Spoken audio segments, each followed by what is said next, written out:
For me to answer the question, I have to be very professional, Piers. For me to sit on the outside in Romania with no personal involvement in Israel-Palestine, it's easy for me to say, yes, it was an act of terror. However, if I was in Gaza, if I was in an open-air prison, if my family had been annihilated by bombs from the sky, if everybody I knew had suffered the loss of a loved one, if I had no chance of any kind of freedom or democracy or standard of life, would I believe it was an act of terror, or would I believe it's an act of resistance against oppression? You have to be very careful how you answer these questions. So what do you think? I understand what happens when you take people and put them in such an inhumane condition. So anybody to sit and say that you're going to take people and put them in absolutely inhumane conditions and give them no standard of life, and they're not allowed to ever fight back, or they are. But I can agree with you. Anyone who does that is an amateur. I can agree with you that the plight of the Palestinians for many decades has been absolutely shameful. So what did we think was going to happen here? No, nothing justifies what happened on October 7th. So what are they supposed to do? Nothing. So what are they supposed to do? October the 7th. So Andrew hits him with a brilliant point, but then he right away deflects back to the October the 7th. He has nothing better to say, nothing better. Any strong point you'll see as we go through the interview. Every time, anything, he keeps deflecting, and it's mainly going to October the 7th.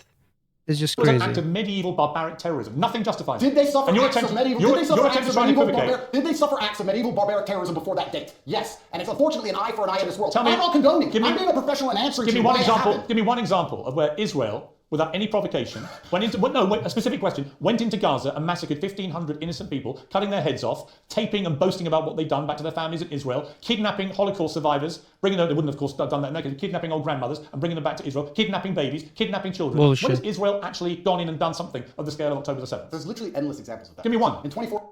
Yeah, there is endless examples of that. And let's actually talk about the motivation. So we spoke about the objectives of October the 7th. Let's talk about the motivation behind it.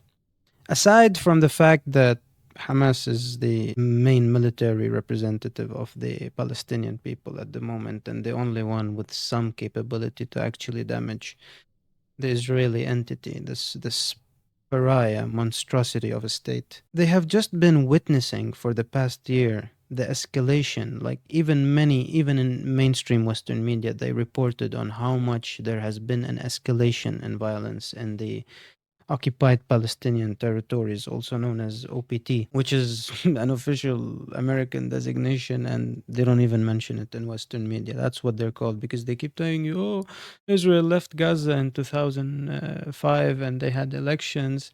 It's not under occupation.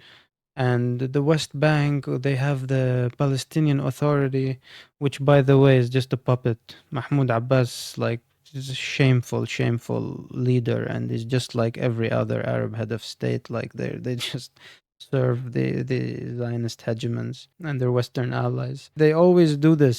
And why was the violence escalating? Like the way they're bullying men, women, children. I don't know if you guys have seen footage across the years. We grew up seeing this as Arabs. Like you see a little kid having his bike stolen by soldiers and them throwing it in the trash and him just following them, begging them to have it back. Men being bullied, nuns being spat on by bigoted Jews, and it's like very, very ugly stuff. These people are living in very, very bad conditions, continuously 24/7. The checkpoints in the West Bank and Al-Aqsa Mosque is the third holiest site in Islam. They go in, they disturb them during prayers, especially on religious feasts, what they call Eid. They throw smoke bombs during the prayers. Like, it's just insane. Just imagine, like, in a Western context, let's think of a religious country, I don't know, like where faith is still there.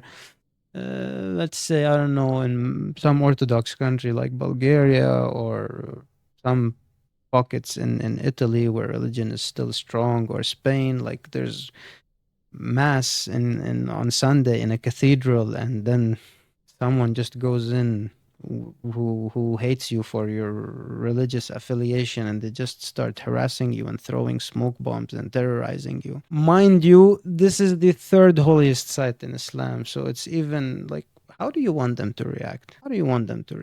Even Christians who have this doctrine of turning the other cheek, they would not turn the other cheek in that situation.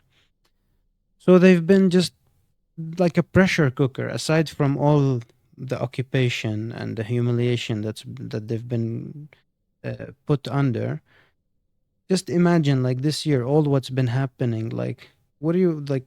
Aren't they not gonna go and fight for their brothers and cause harm? And that's why the rockets were fired. It's the only way to hurt them.